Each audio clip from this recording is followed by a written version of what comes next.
Assalamualaikum warahmatullahi wabarakatuh.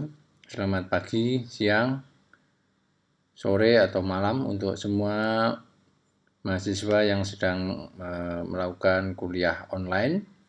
Sekarang kita akan melanjutkan perkuliahan sedimentologi setelah UTS. Ya, pembahasan kita mengenai lingkungan pengendapan. Baik, apa itu lingkungan pengendapan? Ini beberapa definisi bisa Anda lihat. Prinsipnya lingkungan pengendapan itu adalah suatu kondisi di permukaan bumi ini, di litosfer, yang dikontrol oleh fisik, kimia, dan biologi tertentu yang ada hubungannya dengan unit geometrik, ya, sehingga dia memiliki geometri dan juga ukuran tertentu, di mana dari unit tersebut terjadi proses akumulasi sedimen yang nanti akan berubah menjadi batuan sedimen. Nah, dari definisi ini sebenarnya di dalam suatu lingkungan pengendapan itu tidak saja hanya terjadi deposisi atau pengendapan, tetapi di tempat itu pun bisa terjadi proses erosi, bisa terjadi proses keseimbangan, tidak ada erosi atau tidak ada deposisi, atau besarnya erosi dan besarnya pengendapan itu relatif seimbang. Nah, di dalam satu lingkungan pengendapan itu nanti produknya apa? Hasilnya adalah sebuah atau suatu batuan sedimen yang mempunyai kenampakan khas tertentu, yang itu kemudian sering disebut sebagai fasies pengendapan atau fasies batuan. Jadi fasies batuan itu asal katanya dari phase. Ya, phase itu sesuatu kenampakan yang khusus dari batuan sedimen tersebut, sehingga nanti dengan mempelajari beberapa parameter pada batuan sedimen, maka kita bisa melakukan interpretasi lingkungan pengendapan pembentuknya. Nah, beberapa parameter fasies yang sering digunakan untuk interpretasi lingkungan pengendapan itu adalah geometrinya, litologinya, struktur sedimen, pola arus purba, dan fosil yang ada di dalamnya. Jadi gambar ini sekali lagi secara ringkas menyebutkan apa yang terjadi dari di lingkungan pengendapan yang dikontrol oleh proses fisika, kimia, dan biologi. Berupa apa prosesnya? Berupa erosi, bisa non-deposisi, atau juga pengendapan, menghasilkan produk namanya dikenal sebagai fasies pengendapan yang mempunyai ciri-ciri geometri, litologi, struktur sedimen, pola arus purba, dan fosil tertentu. Nah, ini penjelasan lebih detail dari Sambok tahun 87 di buku awalnya.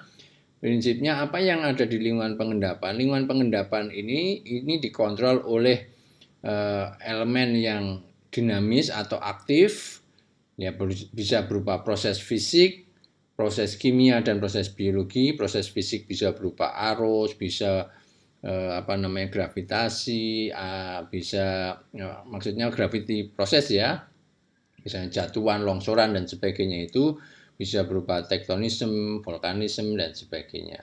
Proses kimia, ya, pelarutan kimiawi, pembentukan mineral-mineral secara autogenis. Proses biologi bisa pelarutan biologi dan sebagainya. Ada juga elemen di lingkungan ini yang dianggap sebagai elemen yang statis, artinya tidak aktif, ya, yang lingkungan pengendapan kontrol yang pasif. Misalnya apa? Geomorfologinya, kedalaman air, kemudian kimiawi air itu dianggap sebagai sesuatu yang pasif. Sementara produknya nanti adalah sedimentary fasies, itu nanti beberapa cirinya tadi, ya, bisa geometrinya seperti apa, kemudian ada physical property awalnya, yaitu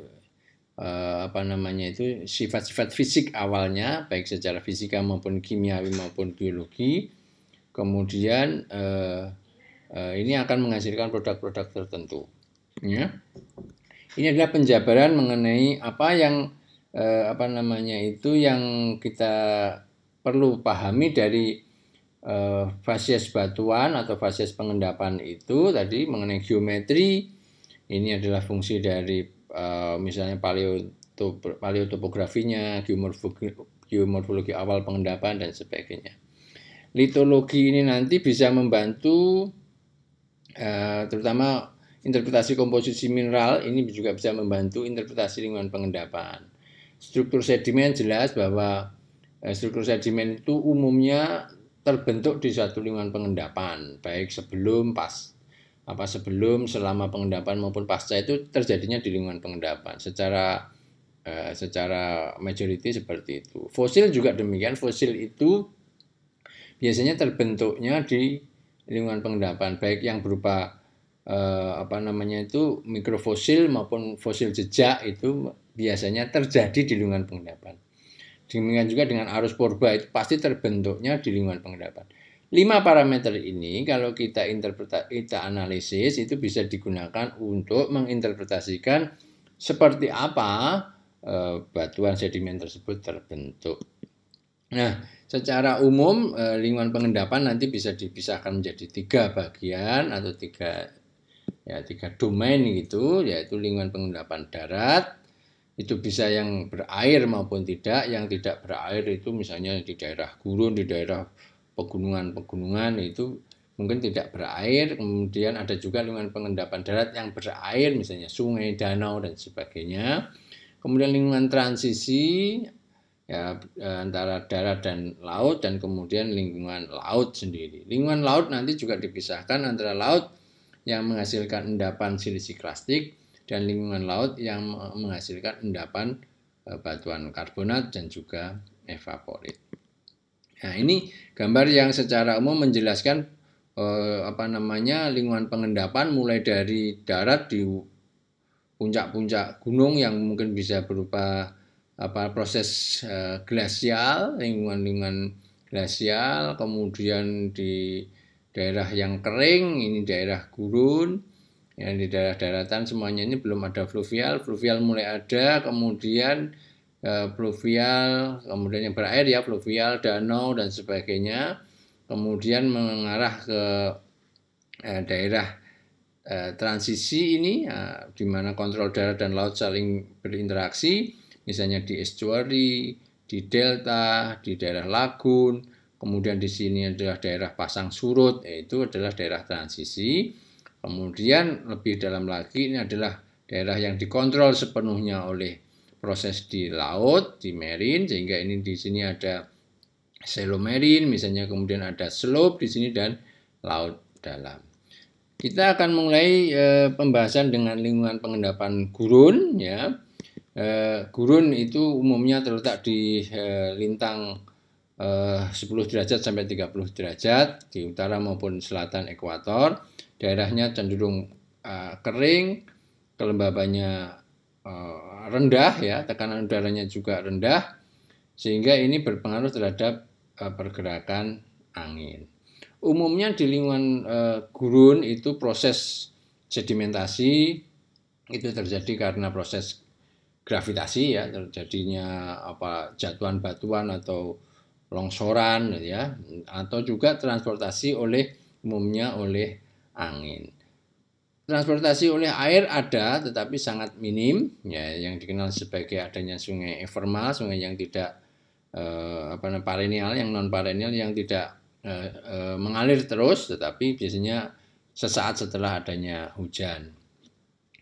Prosesnya nanti akan menghasilkan penampakan yang khas, terutama proses-proses oleh angin itu akan menghasilkan penampakan seperti ripple, gelembur. Kemudian yang lebih besar itu adalah misalnya gumuk, dan yang lainnya itu misalnya kondisi silang siur. Sebenarnya proses-proses yang lain pun ada.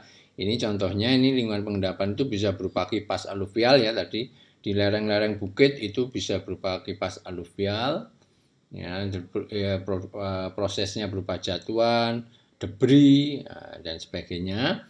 Kemudian adanya sungai evermal tadi, sungai-sungai yang mengalir ketika ada air, ada hujan lebat dan sebagainya, setelah itu hilang. Dan yang lainnya juga proses misalnya terjadinya danau evermal atau kita kenal sebagai playa. Tapi ini terutama yang sungai dan danau evermal itu kontribusinya sangat minim. Ini lingkungan pengendapan gurun ya, contohnya saja ini di gurun ini ada yang ini adalah disebut sebagai dun, gumuk ya. Ya, terus yang kecil-kecil ini yang Anda lihat ini disebut sebagai ripple. Ini semuanya adalah produk dari angin. Angin pun adalah umumnya adalah angin yang bersifat alirannya laminer. Kalau turbulen biasanya dia akan merusak bentukan-bentukan ini. Baik, setelah gurun kita melompat ke lingkungan pengendapan darat lain yang lebih ekstrim, misalnya adalah pengendapan glasial. Ya, ini juga banyak terjadinya di daerah dengan lintang yang lebih tinggi lagi, misalnya lebih dari 23 derajat lintang utara maupun selatan sampai di daerah kutub. Ya, jadi di bumi sekarang ini kondisinya 10% tertutup oleh es, ini berkurang sekitar 30% dari zaman kuarter.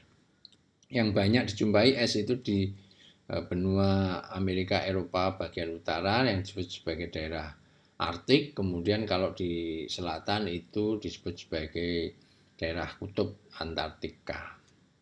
Nah, apa yang terjadi di daerah yang glasial ini? Prinsipnya prosesnya itu terjadi karena proses pencairan tubuh es yang kita kenal sebagai proses glasier atau glasiasi. Nah, ini bagaimana proses glasiasi itu terjadi? Misalnya kalau kita lihat seperti ini, ya di daerah ini adalah daerah di mana proses pembekuan itu terjadi, ya ini daerah sebagai zona akumulasi, suhunya relatif dingin, terjadi proses pembentukan es, sementara di daerah ini relatif daerah dataran rendah yang lebih tinggi suhunya, ini dikenal sebagai zona ablasi. Zona ablasi itu apa? Zona ablasi itu adalah zona di mana tubuh es itu mencair atau menyublim, ya, mencair atau menyublim. Nah, ini batasnya ada yang disebut sebagai titik equilibrium. Pada musim dingin, titik equilibriumnya itu akan turun ke sini. Bahkan daerah ini bisa semuanya menjadi zona akumulasi. Sebaliknya pada musim panas, itu titik equilibriumnya bisa bergerak ke atas, di mana semuanya itu bisa menjadi zona ablasi. Bahkan ketika panas sekali, ini zona akumulasinya sudah tidak ada, tapi semuanya tinggal zona ablasi saja kalau ada es yang bergerak. Jadi kalau kita lihat di penampangnya, ini di zona akumulasi ada akumulasi salju di bagian atas ini, kemudian di bagian bawah ini terjadi ablasi berupa tadi pencairan es dan juga menyublim. Nah, akibat menyublimnya inilah kemudian tubuh es ini bergerak. Nah, tubuh es yang bergerak ini disebut sebagai glasier dan itulah proses sedimentasi terjadi di lingkungan glasial. Nah, ini ya. Jadi ketika tubuh es ini mencair, di bagian ujung ini terutama ini titik ablasinya ini mencair, maka ini tubuh es bergerak. Nah, ketika bergerak ini ada beberapa sedimen yang terbentuk di sana. Sedimennya bisa yang disebut sebagai supraglasial debris, ini jatuhan dari tempat-tempat yang lain, dari lereng-lereng yang jatuh di dalam tubuh es tersebut, nanti bisa tertransport ke sini. Ada juga yang disebut sebagai lodgement till, ini karena tubuh es yang bergerak secara keseluruhan dia mengerosi bagian batuan dasarnya ini, kemudian ditransport ke tempat yang lain.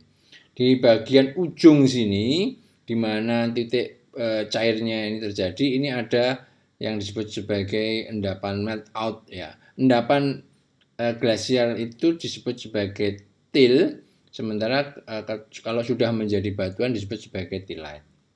Di bagian paling ujung sini ini sudah disebut sebagai float till karena ini sudah tidak ada tubuh es lagi, tetapi sudah air yang mengalir.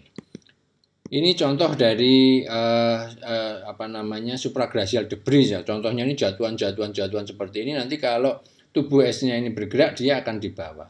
Sementara yang bagian bawah ini yang contoh dari lodgement till. Jadi kalau tubuh es ini nanti bergerak, tubuh esnya itu bergerak, ini akan ikut terbawa ke bawah ke sana. Itu sebagai lodgement till. Nah, ini contoh yang tadi ya, contoh yang supraglacial debris. Dan ini adalah morfologi yang disebut sebagai morfologi lapies. Ini bekas dari lodgement till, jadi dari tubuh esnya ini pada musim panas, jadi esnya sudah tidak ada. Ini ketika pergerakan tubuh es itu mencair, dia relatif bergerak ke bawah, dia akan menggerus itu menjadi lapias seperti itu. Bahkan tubuhnya itu kadang-kadang cukup dalam seperti ini. Ini adalah beberapa proses yang terjadi di daerah lingkungan pengendapan glasial. Ya, sementara itu dulu, kita nanti lanjutkan dengan lingkungan pengendapan fluvial pada pertemuan selanjutnya. Assalamualaikum warahmatullahi wabarakatuh.